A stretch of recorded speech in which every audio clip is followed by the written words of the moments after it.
এতদিনে আমাদের ভারতবর্ষ খুব গুরুত্বপূর্ণ একটি সিদ্ধান্ত নিয়েছে। যদিও সিদ্ধান্তটা এখন নেয়নি, বহু বছর আগেই এই সিদ্ধান্ত ভারতবর্ষ নিয়ে ফেলেছিল। কারণ তারা বুঝে উঠতে পারছিল যে কিছু একটা হতে চলেছে, যাতে ভারতের উত্তর পূর্বাঞ্চলের সঙ্গে যোগাযোগ বিচ্ছিন্ন হলে অল্টারনেট রুটের ভীষণভাবে প্রয়োজন। এখন বিষয়টি একটু স্বচ্ছ হয়ে আমাদের সামনে এসেছে। কি সিদ্ধান্ত? সিদ্ধান্ত যেটা হলো সেটা হচ্ছে কলকাতাকে উত্তর পূর্বের সঙ্গে সংযুক্ত করতে হলে আমাদের বাংলাদেশকে উপেক্ষা করতে হবে। বাংলাদেশকে বাইপাস করে মায়ানমারের মধ্যে দিয়ে যাতায়াতের ব্যবস্থাকে করতে হবে, এবং এই পরিকল্পনা ইতিমধ্যেই ভারত সরকার নিয়ে নিয়েছে এবং তার যা কাজ সেই কাজও ভারত সরকার শুরু করে দিয়েছে। পরিকল্পনাটা অনেকদিন ধরেই চলছিল, কিন্তু এখনো পর্যন্ত সেই পরিকল্পনা মাফিক কাজ হলেও কিছু অংশে অবশ্যই আটকে রয়েছে। আর একদিকে দেখুন, আমরা যে দেশটাকে ভেবেছিলাম যে আমাদের পরিকল্পনার মধ্যে রেখে তাদেরও আর্থিক সামাজিক সব ক্ষেত্রের উন্নতি হবে, এবং যে কারণে পাকিস্তান থেকে সেই দেশটাকে আমরা স্বাধীন করেছিলাম, কিন্তু পুনরায় এই দেশটা আবারও পাকিস্তানে পরিণত হয়ে গিয়েছে। এবং পাকিস্তানে পরিণত হয়ে যাওয়ার কারণে সেই দেশের সঙ্গে সম্পর্ক বিচ্ছেদ ছাড়া আর নতুন কোনো উপায় নেই।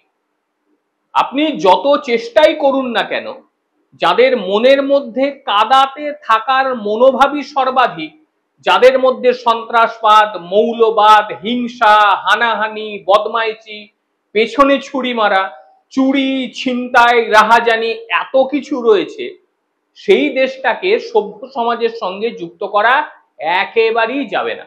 এটা ভারতবর্ষ বুঝে নিয়েছে, আর সেই জন্যই চটজলদি কাজ শুরু করে দিয়েছে ভারতবর্ষ। সেখানকার অবস্থা এত চেষ্টা করেও সেখানে অবস্থা ঠিকঠাক করা যায়নি।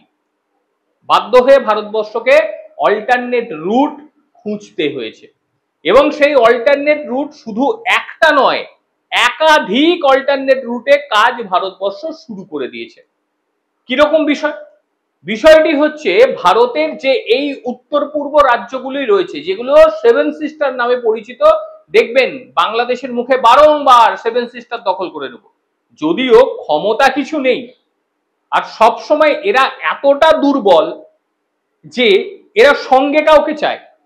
কখনো এরা চায় পাকিস্তানকে, কখনো চায় চীনকে, কখনো আবার এরা বলে আমাদের সঙ্গে আমেরিকা রয়েছে। মানে এরা নিজে কিছু করতে পারে না, এতটাই, মানে আমি জানি না অন্য কিছু নিজে পারে কিনা, সেটার জন্য ভাড়া করে লোক আনতে হয় কিনা আমার জানা নেই। সেই কারণেই বর্তমান প্রজন্মের বেশিরভাগই সন্ত্রাসী হয়ে গিয়েছে। যারা রয়েছে মানুষ হিসেবে, সুস্থ হিসেবে তাদের টেকা দায় হয়ে গিয়েছে। এইবারে যেটা হচ্ছে, শিলিগুড়ি করিডোর দিয়ে আমরা এখন মাল পৌঁছচ্ছি, সেটা যাচ্ছে ঠিকঠাক ভাবে, কিন্তু এই শিলিগুড়ি করিডোর শুধু যুদ্ধের পরিস্থিতি নয়, অন্যান্য ক্ষেত্রেও এটা চ্যালেঞ্জ হয়ে যেতে পারে। কারণ বারংবার যারা বহিঃশত্রু তারা কিন্তু এই করিডোরটার উপরে নজর দিচ্ছে। এবারে ভারতকে অল্টারনেট রুট করা ভীষণভাবে প্রয়োজন ছিল। এবার ভারত পণ্যগুলোকে মায়ানমার হয়ে তারা পাঠিয়ে দিচ্ছে উত্তর পূর্বের রাজ্যগুলোতে, পরিকল্পনা নিয়ে নেওয়া হয়েছে, এবং সেই পদক্ষেপও সুদূর প্রসারী। এবং এর ফলে ভূ রাজনৈতিক যে পরিস্থিতি, সেই ভূ রাজনৈতিক পরিস্থিতির বিপুল পরিবর্তন হবে। অর্থনৈতিক নিরাপত্তার প্রভাব পড়বে। বর্তমান যে উত্তেজনার প্রেক্ষাপট, এটাকে বাইপাস করা যাবে, এবং উত্তর পূর্বাঞ্চলের সংযোগের যে চ্যালেঞ্জ, সেই চ্যালেঞ্জটাকে খুব ভালোভাবে মিটিয়ে দেয়া যাবে। শিলিগুড়ি করিডোরের ওপরে সর্বাধিক যে নির্ভরশীলতা, সেই নির্ভরশীলতা কমে যাবে। এই যে 22 কিলোমিটারের ওপরে আমাদের নির্ভরশীল, এবং এই 22 কিলোমিটার কাটার জন্য উঠে বেড়ে লেগেছে সমস্ত সন্ত্রাসবাদী দেশগুলো, সঙ্গে চীন তো আছেই। তাই ভারত একেবারে ঝুঁকি নিতে চাইছে না। এবার যেটা হতে পারে, ধরে নিন যে চীন হুমকি দিচ্ছে, পাকিস্তান হুমকি দিচ্ছে, এবং তারই সঙ্গে তাদের সহোদর যারা রয়েছে তারাও হুমকি দিতে শুরু করে দিয়েছে। এই পরিস্থিতিতে ভারতকে তো কিছু একটা করতেই হতো, এবং একই সঙ্গে শুধুমাত্র হুমকি কেন, বিভিন্ন প্রাকৃতিক দুর্যোগ, সেই প্রাকৃতিক দুর্যোগ পাহাড়ি অঞ্চলের ক্ষেত্রে বড় ধরনের প্রভাব বিস্তার করে। সুতরাং দুর্যোগের ক্ষেত্রেও অল্টারনেট রুটের প্রয়োজন ছিল, আর সেইভাবেই ভারতবর্ষ শুরু করে দিয়েছে। ইতিমধ্যেই আপনারা অনেকেই জানেন যে শিলচর এক্সপ্রেসওয়ে, মানে শিলং শিলচর যে এক্সপ্রেসওয়ে, সেই এক্সপ্রেসওয়ের কাজ প্রায় শেষ পর্যায়ে, দারুণভাবে কাজ হচ্ছে। মেঘালয়ের শিলং পর্যন্ত, অসমের শিলচর থেকে মেঘালয়ের শিলং পর্যন্ত এই যে রাস্তা, এবং এই রাস্তা বর্তমান সময়ে যেতে আমাদের সময় লাগে প্রায় 8 ঘন্টা, 8 ঘন্টার বেশি লাগে, 8 থেকে প্রায় 10 ঘন্টার কাছাকাছি লেগে যায়, এবং সেটার দূরত্ব হচ্ছে 210 কিলোমিটার। কিন্তু এই উত্তর পূর্বাঞ্চলের প্রথম হাই স্পিড এক্সপ্রেসওয়ে নির্মাণের কারণে এটি উত্তর পূর্বাঞ্চলের প্রথম হাই স্পিড এক্সপ্রেসওয়ে হতে চলেছে। ইতিমধ্যেই মন্ত্রিসভা কর্তৃক অনুমোদন দিয়ে দেওয়া হয়েছে, এবং 30শে এপ্রিল সেই অনুমোদন চলে এসেছে প্রত্যেকের কাছে, এবং এটার জন্য প্রায় 2500 কোটি টাকা খরচ হতে চলেছে, এটা ধার্য হয়ে গিয়েছে। এইবার এই যে নতুন রুট তৈরি হবে তাতে দূরত্বটাও কমছে, দূরত্ব কমে 166 কিলোমিটার হবে, যেহেতু হাই স্পিড। ওই 8 ঘন্টার পরিবর্তে এখন মোটামুটি 3.5 ঘন্টা বা 4 ঘন্টার মধ্যে পৌঁছে যেতে পারবো, মানে হাফ হয়ে গেল ধরে নিন, 3.5 4, আমি ধরলাম 5 ঘন্টাই লাগলো, মানে হাফ সময় লাগছে, এবং তার সঙ্গে দূরত্ব কমে গিয়েছে 166 কিলোমিটার। ফলে কলকাতা থেকে এবার পণ্য পাঠানো আরো সহজতর হবে। এখানে কিন্তু একটা গুরুত্বপূর্ণ বিষয় যে একেবারে শিলং পর্যন্ত কেন, এটা আপনাদের প্রশ্ন আসতেই পারে যে আরো একটু ভেতরে ঢোকানো গেল না কেন। শিলংয়ে করা হয়েছে, তার ভীষণ কাজ রয়েছে। কি কাজ রয়েছে?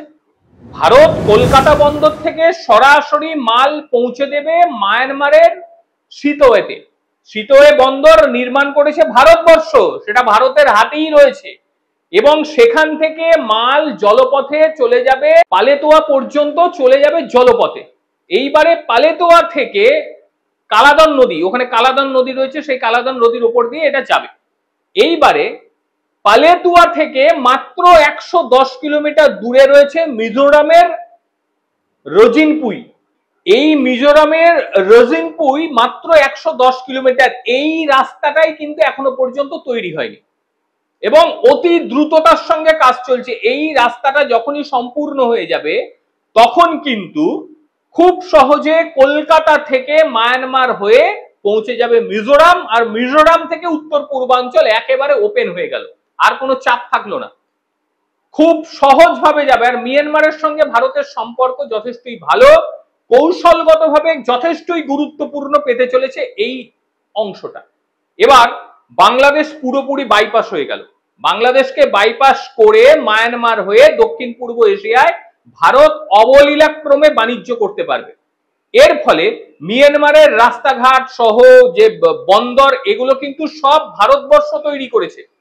সুতরাং ভারতবর্ষ সেখানে অর্থনৈতিক সামাজিক উন্নতির কাজ প্রচুর পরিমাণে করতে শুরু করে দিয়েছে। স্কুল কলেজ তৈরি করা, রাস্তাঘাট তৈরি করা, যেটা বাংলাদেশও করা হয়েছিল ভারতের তরফ থেকে। এই বেঈমান নিকৃষ্ট একটা জাতি, এরা তো এগুলো মানবে না। সুতরাং মায়ানমারের উন্নতি হচ্ছে। এইখানে আপনারা বলতে পারেন অনেকেই যে মায়ানমারে যে জায়গা দিয়ে যাচ্ছে এটা তো রাখাইন প্রদেশ, অবশ্যই রাখাইন প্রদেশ, সমস্যা তো রয়েছে, জাতিগত বিদ্বেষ রয়েছে, কিন্তু সেই জাতিগত বিদ্বেষকে ভারত কন্ট্রোল না করে আপনি ভাবছেন কি করে রাস্তা তৈরি করলো? এত দূর রাস্তা কমপ্লিট হয়ে গেল, বন্দর কমপ্লিট হয়ে গেল, অর্থাৎ মায়ানমার সরকার বলুন কিংবা যারা রাখাইন প্রদেশ আরাকান আর্মি যারা সামলাচ্ছে, তাদের সঙ্গে ভারতের সম্পর্ক যে খারাপ, এ কথা আপনাকে কে বলল? অবশ্যই খারাপ নয়, ভালো অবস্থানে রয়েছে।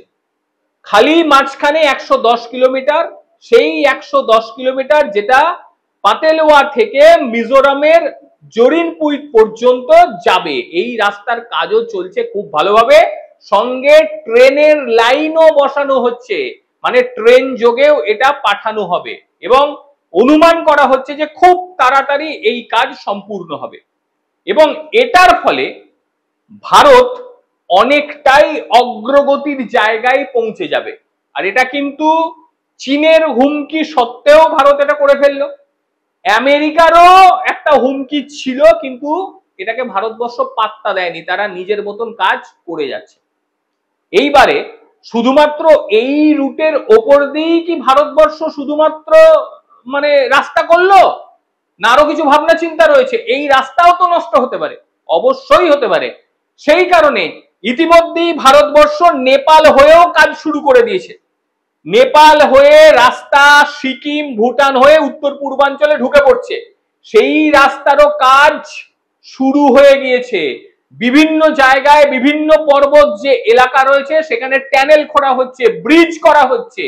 ভারতবর্ষ খুব তাড়াতাড়ি সেখান দিয়ে রেল লাইনও চালাবে, এমন পরিকল্পনা নেওয়া হয়েছে। আপনারা জানেন যে সিকিমকে রেলপথের সঙ্গে যুক্ত করে দেওয়া হয়েছে, কাজ কমে আসছে। অর্থাৎ শুধুমাত্র এই মায়ানমারের অংশ দিয়ে যে যাবে চিন্তার কোনো কারণ নেই। এইটা কিন্তু দিল্লি থেকেও বা হোক বিহার থেকেও বা উত্তরপ্রদেশ থেকেও নেপালে ঢুকে নেপাল থেকে রাস্তা ধরে সিকিম হয়ে উত্তর পূর্বাঞ্চলে ঢুকে পড়বে। এই রাস্তাটারও কাজ শুরু হয়ে গিয়েছে। সুতরাং এই যে পাশের যে দেশটা রয়েছে বর্বর সন্ত্রাসবাদী হিংসা কবলিত দেশ, এই দেশটাকে বাইপাস করেই যাওয়া সম্ভব। কি বলবেন ভারতের এই কাজকে? ভারত যেভাবে অল্টারনেট রুটের সন্ধান শুরু করেছে, যেভাবে কাজ শুরু করেছে, এই কাজকে আপনারা কি বলবেন? কতটা তাড়াতাড়ি করা প্রয়োজন, আর অল্টারনেট রুট অন্য কিছু আছে কিনা সেটা নিয়েও অবশ্যই আপনারা জানাবেন। প্রত্যেকে ভালো থাকবেন, সুস্থ থাকবেন। আবারও দেখা হবে অন্য কোনো দিন অন্য কোনো বিষয়ে। ততক্ষণের জন্য নমস্কার, সুস্থ থাকবেন, ভালো থাকবেন।